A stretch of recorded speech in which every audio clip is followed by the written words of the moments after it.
Hoy vamos a hablar sobre un nuevo libro que terminé de leer. Bueno, en estas semanas me ha resultado un poco difícil subir un video.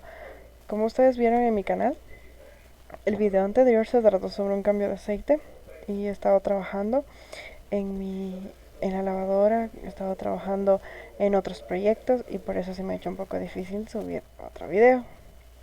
En esta ocasión vamos a hablar sobre Newfer. Newfer. Es un libro que a mí me parece muy interesante porque este libro te menciona todas las fórmulas, menciona todas las dimensiones, normas, estándares de absolutamente todas y cada una de las cosas que nos rodea, hasta del más mínimo frasco. ¿Por qué? Porque, bueno, no es de asombrarse, pero los diseñadores a veces tienen que jugar un poco con las geometrías y crear nuevos tipos de muebles. En este caso, por ejemplo, si yo quiero crear un nuevo tipo de mesa, debería conocer el estándar de todas las mesas, debería conocer todos los utensilios que se van a poner sobre la mesa y por qué la forma que se da. Eso es algo que yo, o sea, veía en muchos lugares, pero no lo entendía. Ahora leyendo este libro veo que en realidad uno puede hacer absolutamente lo que quiera en muebles, siempre y cuando nos entren y nos den la capacidad de poder ser utilizados dentro de la casa. En este caso, el libro se llama El arte de proyectar en arquitectura. Este libro consta de 600 páginas aproximadamente, de 12 capítulos. Este libro también al final nos está mencionando, nos sugiere unos textos para poder leer, que van más profundamente al diseño de interiores, al diseño arquitectónico. Aparte de esta cosa, de este libro también me parece muy interesante que pueda ser tomado en cuenta en todas las áreas, ya sea arquitectura, ingeniería, construcción, etc. Bueno, vamos a hablar de cada uno de los capítulos que me he encontrado en el libro, porque me parecen interesantes. Y bueno, al final les daré una conclusión del caso y de lo que se mencione. También tienen que tener en cuenta que todos los libros que estoy leyendo la mayoría tienen ejercicios. Estos ejercicios yo los resolveré, posterior termine de dar un resumen de todos y cada uno de los libros de la biblioteca. Los ejercicios los voy resolviendo, sí, pero yo les voy a crear como un solucionario. Y como algunos ejercicios son de opinión, entonces me gustaría que puedan opinar sobre la resolución o sobre alguna conclusión en específico. El primer capítulo nos habla de las generalidades, es decir, todas y cada una de las normativas, nos da una regla de las normativas, nos dice el porqué de cada una de las unidades de medida, los estándares de cada unidad de medida, ciertos tips de dibujo y también aplicaciones de la normativa de dibujo. Nos habla sobre la normativa alemana. Bueno, en este aspecto les puedo comentar que la normativa alemana es muy parecida a la normativa ecuatoriana en lo que es permisos de construcción y también el orden y de presentación de las láminas. Y todas y cada una de las situaciones que nos hablan dentro de este apartado me parecen fascinantes. También tenemos otro que nos habla sobre las proporciones. Eso es en cuanto a dibujo, ¿no? También la bioconstrucción y la perfección visual. ¿Qué es la percepción visual? Esto quiere decir que cuando yo hago un plano, puede entender todo aquel que lo vea, es decir, desde el albañil, desde el propietario de que nos encargó la obra, hasta el albañil, que es el que la lleva a ejecución. Ya que si uno de ellos en este paso no la está entendiendo, puede ser que al final, una vez construido, no sea lo que el propietario requería. Y tal vez hayamos perdido el tiempo, o tal vez fue una pérdida de recursos. Por esta razón me imagino que tal vez también cada uno de los ingenieros y cada uno de los profesionales en esto de la construcción y el diseño utilizamos softwares CAD y softwares 3D, los cuales nos permiten visualizar de una manera más clara todo aquello que pueda ser depurado antes de llevarlo a planos. En el segundo capítulo hablamos del proceso de diseño como tal. El proceso de diseño como tal quiere decir que tenemos que ver cómo proyectar ver todo lo que nos rodea y poder dar un proyecto o una perspectiva integrando el proyecto dentro de la naturaleza, no haciendo que sea un elemento artificial, a menos que sea algo que realmente no se adapte al ambiente. También nos da lineamientos de cómo es que en Alemania se cobra o cómo es que está normado cada una de las cosas que se hacen aquí. También el Facility Management. ¿Qué significa esto? Es cómo llevar una obra o cómo gerenciar una obra ya de construcción. La forma más fácil, desde tener planos hasta la obra terminada. El capítulo número 3 son los elementos constructivos. Nos habla todos aquellos elementos como son acabados, ventanas, pisos, muros, forjados. Aquí los elementos constructivos también nos menciona por qué razón los muros deben tener cierta forma, por qué deben ser parados de tal forma, las fachadas, por qué no podemos poner salidos en las fachadas, por ejemplo, y un sinnúmero de terminados, los cuales nos dicen también hasta el calor que va a producir, por ejemplo, las ventanas, los deslumbramientos que pueden producir si es que no se colocan bien, que tal vez pueden ser ventanas inútiles, que no tengan ventilación ni tampoco puedan formar eh, una luz clara, los asoleamientos, todo esto nos están indicando, cosa que nos puede ayudar demasiado en cómo ubicar una ventana y por qué tienen que estar distribuidas las ventanas, ya sea en forma geométrica o en forma aleatoria. Pero no es tan aleatoria, sino es aleatoria a propósito. En el apartado de vivienda, que es el número 4, nos da una especificación de cómo deberían ser los accesos, por qué los accesos deben estar incluidos. Nos dice de acuerdo a la densidad poblacional cómo podemos nosotros crear un conjunto habitacional o un condominio. También la orientación de cómo podemos orientar más o menos el edificio, no siempre, porque no siempre una casa va a estar al norte. Siempre tal vez la fachada principal esté hacia el sur, por alguna determinación, por alguna vista o alguna cosa que el arquitecto haya creído que era algo necesariamente importante, ya sea el arquitecto o sea el ingeniero. El siguiente capítulo se trata de hospedaje. En hospedaje nos dan a conocer todas y cada una de las normativas y también de los servicios que debería tener dentro de los, por ejemplo, como hostería le ponen a un hospedaje de la tercera edad, también de estudiantes, albergues, y también tenemos que tomar en cuenta los hoteles, moteles, hostales, etc. Pero este diseño va aún más allá que una habitación. También tenemos que tomar en cuenta que necesitamos un sitio recreativo, necesitamos áreas comunes, posiblemente en el caso de los hoteles. Bueno, los moteles no tienen tantas áreas comunes, serían vías, en este caso vías de acceso. También tenemos que tomar en cuenta la parte gastronómica, porque tenemos que recordar que en hoteles, moteles, hostales, residencias para estudiantes, para la tercera edad, albergues, se suele servir comida. Entonces tenemos que tomar en cuenta tener una cocina. En el caso de los hoteles, de tener una biblioteca, una sala de estar, un bar y áreas comunes y aparte de también las áreas que determinan cada una de las personas.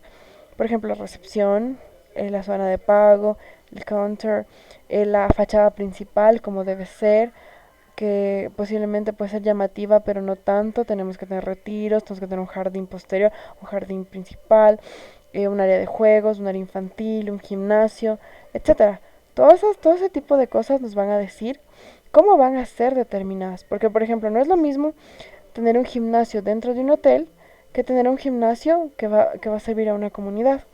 Son dos locales totalmente diferentes, ya que en área y en espacio son muy complicados y son muy diferentes de, de producirse. O, por ejemplo, en un hotel nosotros podemos tener lo que es un área húmeda, como es el sauna, la piscina y todo eso, sauna, piscina. Y en cambio no es lo mismo que tener un sauna y una piscina para una piscina deportiva, para un gimnasio de uso específico. Todas esas cosas tenemos que aprender a diferenciar siempre y cuando nosotros estemos haciendo un diseño, ya sea de vivienda, de hoteles, hostales, etc. En los centros de investigación son tomados en cuenta como los centros educativos o también los laboratorios que se encuentran dentro de las instituciones educativas.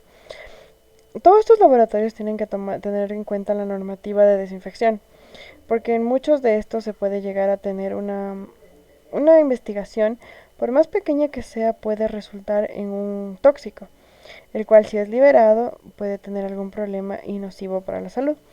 En el caso de las escuelas, universidades y instituciones educativas en general, tenemos que tomar en cuenta la población estudiantil, el número de baños que debe haber, en el caso de existir un centro médico, cómo tiene que estar equipado, y las aulas que tienen que estar equipadas, porque no es lo mismo tener un aula de preprimaria, un aula de primaria, un aula de secundaria, un aula de universidad. En el caso del aula de universidad, nos dice las alturas y también nos dice la forma en la que tienen que estar distribuidos los asientos, cómo tienen que estar puestos los proyectores y, y la pantalla de proyección. En cambio, en la de escuela, colegio y preprimaria, en la de escuela y colegio nos indica cómo tienen que ir los pizarrones y la disposición de los pupitres. En el caso de los de preprimaria, las mesitas y cómo van a estar distribuidos los niños, porque estamos teniendo en cuenta que tenemos cambio de fase en etapas. Un ser infantil no lo puedo poner en una área de estudio como de una universitaria, a menos que sea una persona sobre superdotada, que en ese aspecto sí se adaptaría. Cultura y espacios escénicos. Aquí nos indica cómo deben estar distribuidos cines, teatros, salas de conciertos, salas de circo y zoológicos. Cabe recalcar que el cine, el teatro y las salas de conciertos pueden ser iguales por la distribución de los espacios y la distribución del público, pero tienen temáticas diferentes porque pueden tener galerías, como puede ser que tengan otros espacios previos a a la sala de proyección. Aparte de eso, tenemos que tener en cuenta que los museos tienen que tener normativas de temperatura para poder mantener los óleos, para poder mantener las pinturas más que todo, y que no se vayan a dañar las piezas arqueológicas. En el caso del cine, tenemos que también tener en cuenta la sala de proyección, retroproyección. La película tiene que estar a cierta temperatura porque podría causar un accidente o tal vez podría borrarse definitivamente y tendrían que hacer una adquisición nueva de la película. En el caso de los zoológicos es otra temática, porque en este aspecto, en los otros nosotros tenemos, se puede decir, una zona principal en la cual se proyecta lo que nosotros queremos ver. Pero en el caso del zoológico nosotros tenemos que ir por parte de una extensión de terreno viendo animales, los cuales se clasifican entre salvajes y domésticos. Los animales que se encuentran en los zoológicos son animales que han sido recuperados del cautiverio y que no se pueden volver a poner en su zona salvaje. Entonces, ese tipo de animales, como por ejemplo los leones, pueden tener cierta frustración y eso podría ser un peligro para las personas. Pero los animales también se adaptan a sus cuidadores. Entonces, en este aspecto es mucho más fácil que el cuidador pueda entrar en la jaula de un león a que un espectador pueda hacerlo. También hay otras zonas que son como la mini granja, donde se presentan animales de granja. Estos son animales totalmente inofensivos, a menos que les metan los dedos en la boca. Que por esa razón se pide que los niños estén en el cuidado de sus padres mientras dan vueltas por el zoológico. Algo que no se ha hablado mucho es de los autocinemas. El autocinema es una sala de retroproyección. El autocinema antiguamente se podía hacer en un terreno plano y se hacía la pantalla alta. En este caso, aquí también nos habla del autocinema, pero nos indica un autocinema con una pendiente. Es decir, que la sala de proyección o la proyección se encuentra más abajo y así no se va a chocar la visión con el auto de adelante o no se va a poder interrumpir por lo que pueda suceder en los demás autos. En el caso de la administración, en el capítulo de administración, tenemos edificios de oficinas, torres, rascacielos, bibliotecas y bancos. En el caso de los edificios de oficinas, nos indican cómo podemos nosotros, un edificio que ya se encuentra construido, adaptarlo para las oficinas o en el caso de que nosotros queramos construir uno nuevo.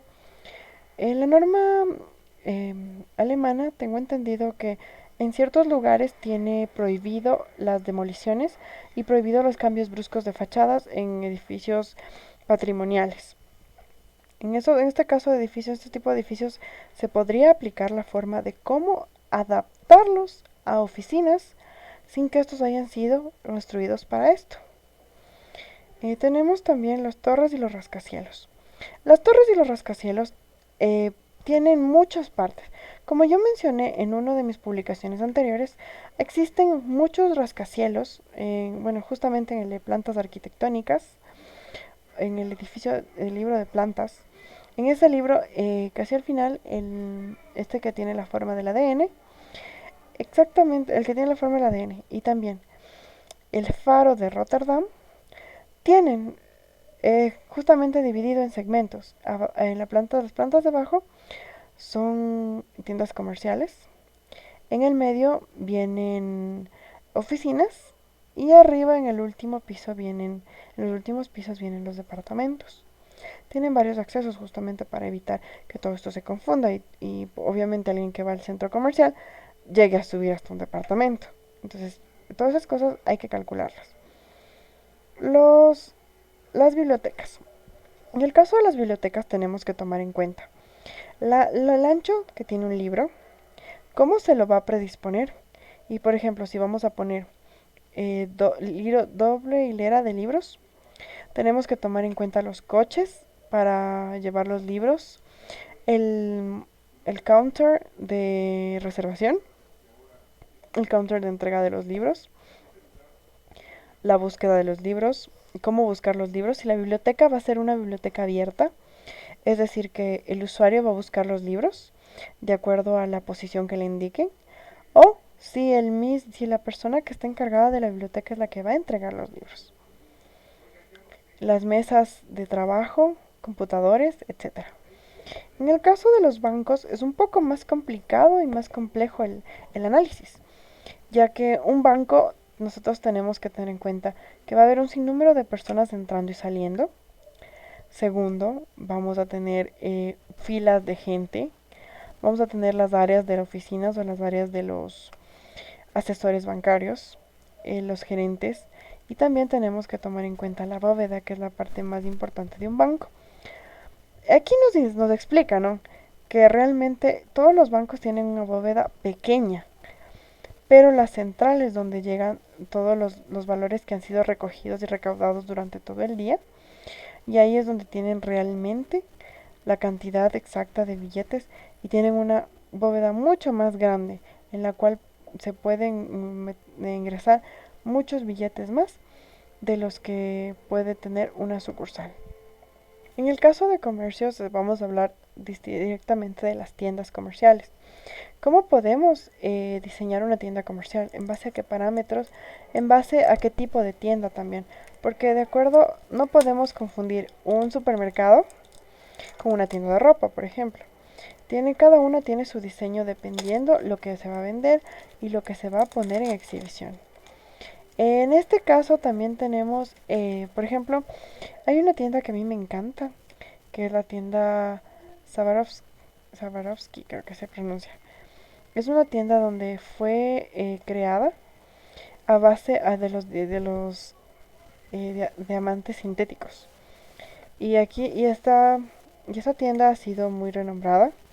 Ha sido utilizada para la grabación de indistintos videos musicales, como fue el de Jennifer López, On the Floor. Ahí vemos, justamente fue grabada en estas instalaciones. Las luces se disipan de una manera increíble. También tenemos otros ejemplos como el de Zaha Hadid. Es en New York, una tienda de maquillajes, donde ella, o sea, hace una tetrada, cosa que todos los pasillos se juntan. También una óptica que fue realizada por Hadid también en New York, donde tenemos espacios, un sinnúmero de muros, donde están colgados los lentes. Pero desde el techo se puede apreciar a toda la tienda para evitar así robos. Esto se refiere a los comercios.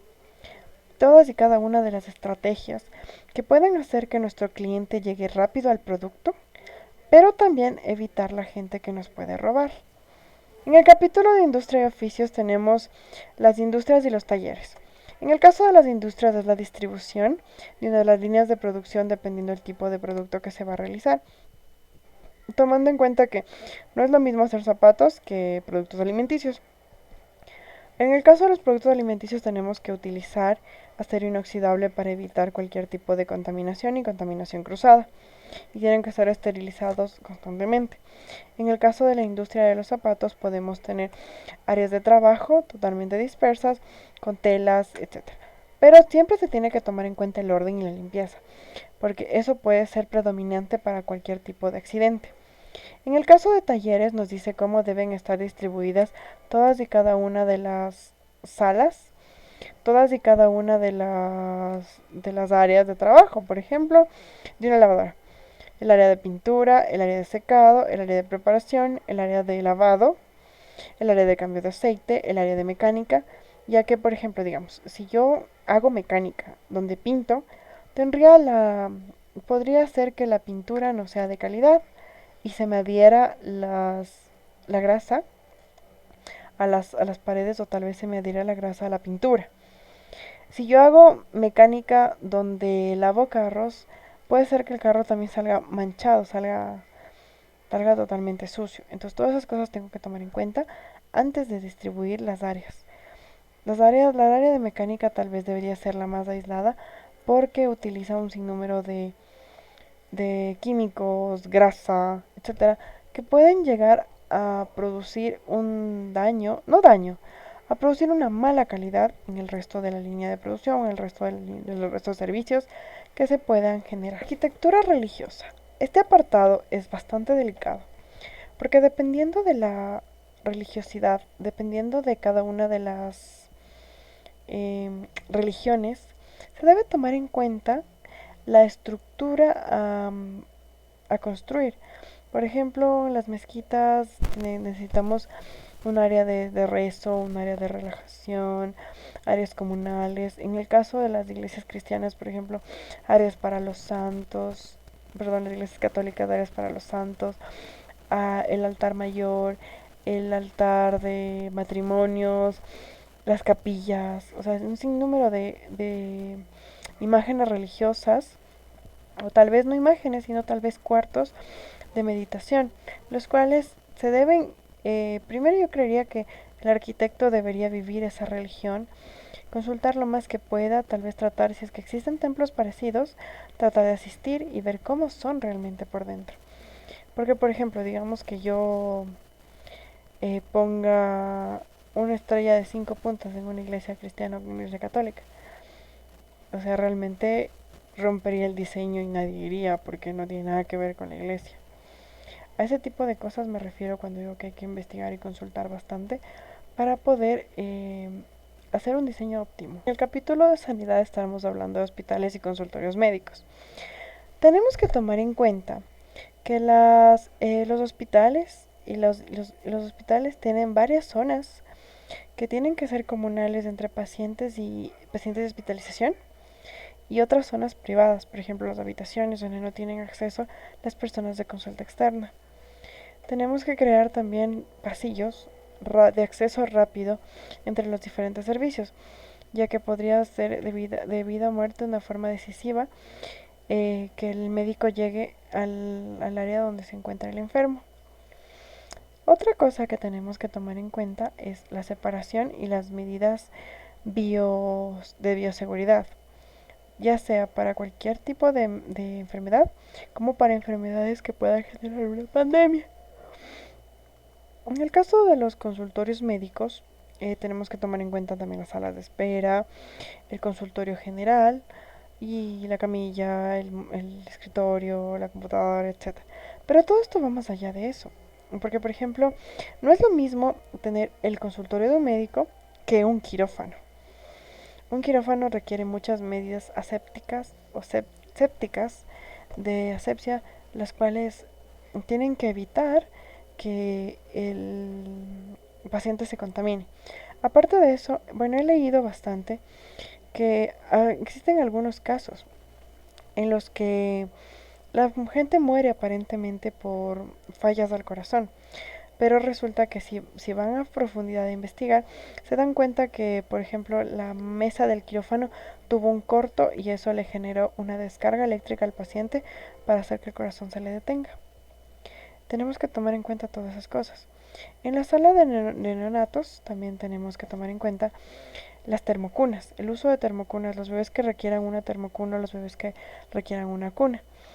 Las termocunas tengo entendido que son de uso exclusivo para neonatos que tengan algún tipo de problema o neonatos que hayan nacido prematuramente, es decir, antes de los 9 meses, desde los 7 en adelante.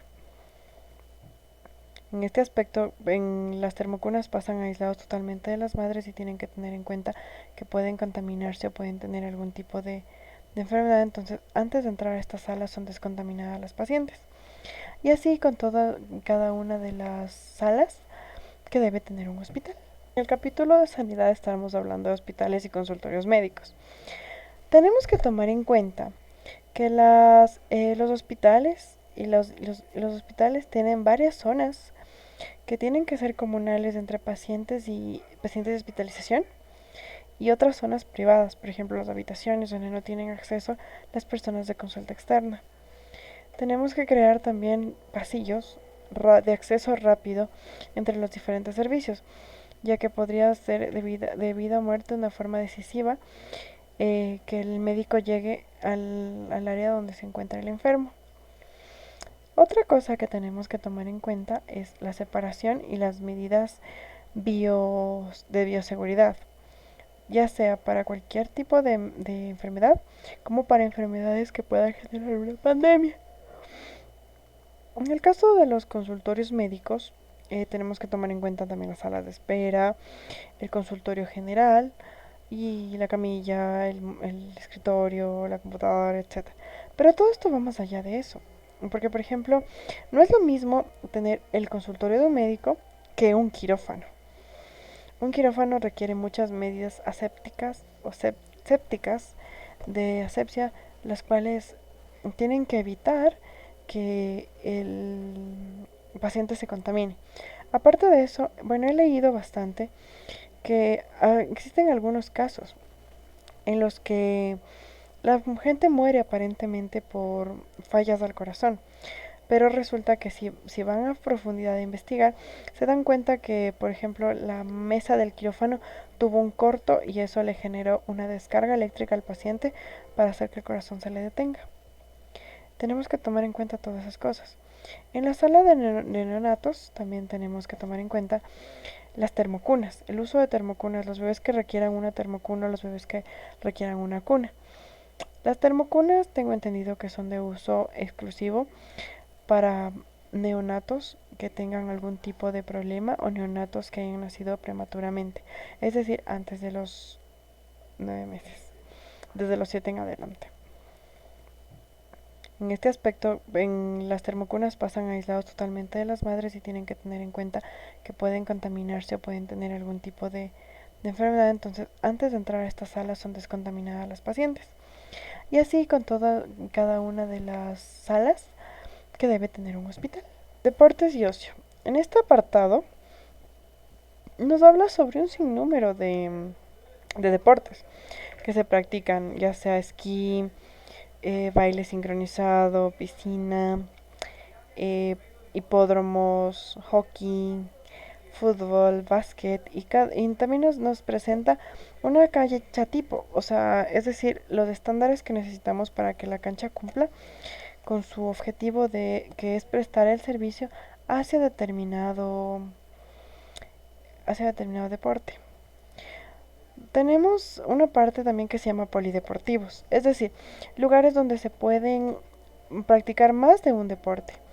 Estos deben ser ya creados a detalle, ya que por ejemplo tiene que haber un área para esgrima, otra área para fútbol, otra área para básquet y esta también se puede utilizar para conciertos. Cabe recalcar que los graderíos pueden formar parte de las butacas como para espectáculo. En los graderíos tenemos que tomar en cuenta las locaciones y también tomar en cuenta todos aquellos detalles que se pueden presentar, como gimnasios, salas de juegos, salas de estar, aseos, piscinas, etc. También tenemos podemos tener las salas de juego y los parques acuáticos. En el caso de los parques acuáticos estamos hablando de las zonas húmedas, como son piscinas, saunas y todas aquellas instalaciones que deban separarse. Por ejemplo, una piscina no debemos separar los hombres de las mujeres. O sea, lo único que se tiene que separar es los adultos de los niños, ya que ellos no pueden entrar a piscinas para adultos por la profundidad y podrían ahogarse. Pero en el caso de las zonas húmedas tenemos que separar por el sexo, sea masculino o femenino, igual que los baños. En el caso de los hipódromos, tenemos que tomar en cuenta que los graderíos no intervengan o no interfiera la cabeza del espectador con el otro espectador, sino que todo tenga una pendiente para así puedan ver todos puedan ver el espectáculo, puedan ver los caballitos que corren y también las salas de apuestas. Medios de transporte. Tomando en cuenta o partiendo de la idea que todo es un medio de transporte, desde una bicicleta hasta un avión. Tenemos, en este apartado nos enseñan a poder fabricar o poder diseñar un aeropuerto, una central ferroviaria, paradas de autobús hasta señalética con bicicletas. Bueno, la señalética con bicicletas con esto del coronavirus ha sido se podría decir, una revolución en el transporte. Porque al tener el pico y placa y tener tantas restricciones vehiculares, la gente ha optado por usar sus bicicletas como medio de transporte. En este caso los buses no están funcionando, pero para armar una parada de bus deberíamos tener en cuenta que debe ser lo más clara posible para evitar confusiones y evitar que la gente llegue tarde por haber tomado el bus equivocado. En los edificios de aparcamiento o edificios de parqueadero, tenemos que tomar en cuenta que el parqueadero cumpla las normativas.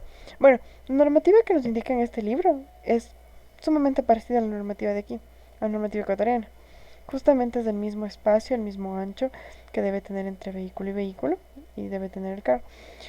Pero en ese aspecto yo diferiría un poco. ¿Por qué? Porque hay ciertos vehículos que son un poco más grandes y que no entran así uno haga malabares y medio, no entran en una zona de parqueo estandarizada y a veces suelen entrar en dos zonas de parqueo a pesar de que la persona se esté parqueando bien. En eso tenemos que tomar mucho en cuenta también porque hay carros que son mucho más grandes, o sea, por ejemplo, un Spark no lo puedo comparar con una H1. El Spark va a entrar en cualquier sitio que yo lo ponga. La H1 va a entrar con más complejidad porque es un poco más ancha, es un poco más larga y estamos hablando de una buseta, en cambio en el otro estamos hablando de un automóvil o un sedán. En el apartado de ganadería nos va a hablar sobre todas las granjas, cómo se debe diseñar una granja, por ejemplo, un matadero, los lugares donde se van a poner la comida de los animales, los graneros donde vamos a guardar los granos, la producción de toda una semana, todo un año, todo un mes, como sea la producción que hagamos, las granjas de los establos, las granjas de las vacas y cómo vamos a hacer lo que es el ordeño. O sea, esto de la ganadería es muy interesante, porque no solamente es un establo, sino también es diseñar una área de utilización o una área que pueda tener un gran perfil tecnológico y así poder crear nuevos sistemas de manufactura para crear nuevos productos que se van a realizar o que se van a sacar de la tierra para crear empaques ecoamigables, para crear empaques que cumplan con la normativa para poder transportar, en este caso como es la leche, por ejemplo los huevos, las hortalizas, los granos, etc. La de abastecimiento y gestión de residuos se refiere a toda la basura ¿Cómo podemos hacer que la normativa y cómo aplicar las normativas técnicas para evitar incendios? Perdón, para evitar incendios, ya que los incendios se pueden generar por basura mal separada o basura mal colocada. Por poner algo flamable al lado de algo inflamable, bueno, etcétera. En el caso de los cuartos de basura, tenemos que tomar en cuenta que el recipiente sea de fácil acceso que sea de fácil acceso para recogerlo, para que sea recogido por el camión de la basura. O si no, en defecto, colocar contenedores en los que se pueda reciclar.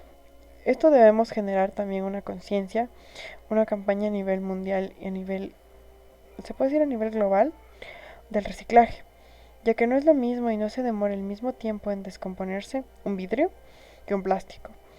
Aparte de eso, el vidrio genera mucho más daño que el plástico, porque por ejemplo, si yo boto un vaso roto a la basura, puede ser que la persona que está haciendo la recolección de basura se corte con él. Y así podemos generar un sinnúmero de enfermedades o de personas que se pueden enfermar, ya que los recogedores de basura son un grupo bastante vulnerable, porque ellos prácticamente recogen todo tipo de desechos, ya sea de hospitales, sea desechos domésticos o sea desechos industriales, dependiendo cada una de sus funciones. La de abastecimiento y gestión de residuos se refiere a toda la basura. ¿Cómo podemos hacer que la normativa y cómo aplicar las normativas técnicas para evitar incendios? Perdón, para evitar incendios, ya que los incendios se pueden generar por basura mal separada o basura mal colocada. Por poner algo flamable al lado de algo inflamable, bueno, etcétera. En el caso de los cuartos de basura, tenemos que tomar en cuenta que el recipiente sea de fácil acceso que sea de fácil acceso para recogerlo, para que sea recogido por el camión de la basura. O si no, en defecto, colocar contenedores en los que se pueda reciclar. Esto debemos generar también una conciencia, una campaña a nivel mundial y se puede decir a nivel global, del reciclaje, ya que no es lo mismo y no se demora el mismo tiempo en descomponerse un vidrio que un plástico. Aparte de eso, el vidrio genera mucho más daño que el plástico, porque por ejemplo, si yo boto un vaso roto a la basura, puede ser que la persona que está haciendo la recolección de basura se corte con él.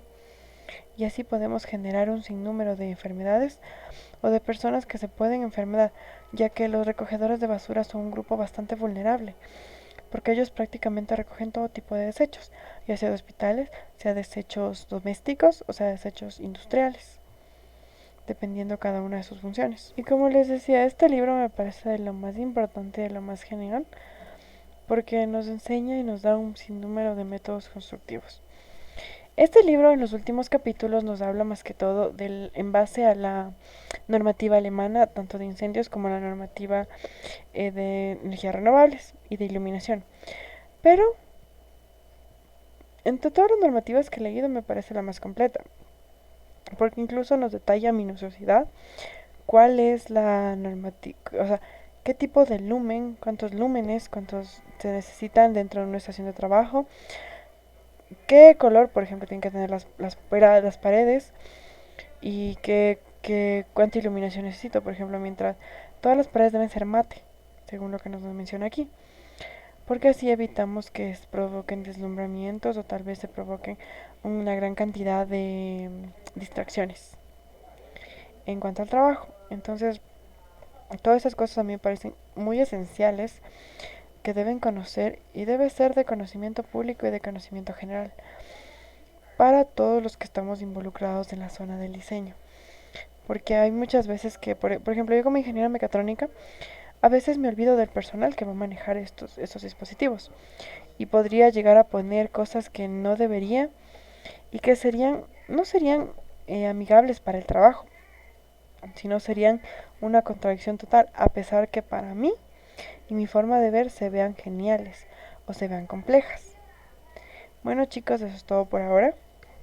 En mi siguiente libro les voy a hablar también. Les voy a dejar aquí abajo mi página, mi blog, para que me sigan y puedan leer más sobre el resumen de este libro, que también hay cosas que no menciono en el video.